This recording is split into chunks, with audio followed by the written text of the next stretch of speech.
How to trade on KuCoin exchange mobile app for beginners. Hello everybody, welcome back to my channel. This is me Bin Misnath, and today I'll guide you on how you can trade on KuCoin mobile app for beginners. Well, the process itself is pretty simple and pretty easy, so let me guide you through quick and easy through this video. First things first, you can get the KuCoin wallet on your Play Store or App Store easily, or you can head into KuCoin. You can simply open up, and if you haven't yet logged in, you can simply log in easily.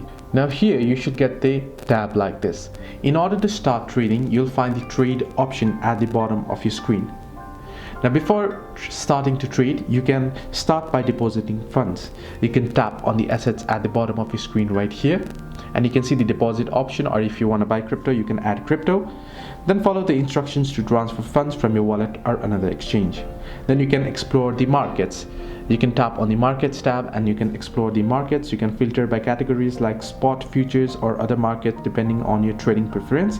Then you can start by placing your first trade. Tap on a trading pair you are interested in. For suppose BTC and USDT here.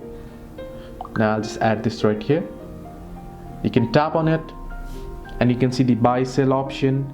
You can choose between limit or market orders, monitor your positions. Now the next thing is, so I'll just skip this here. You can head into trade here, and you can see you can choose the currency that you would like to trade. You can select, and then you can buy, sell, limit, and such.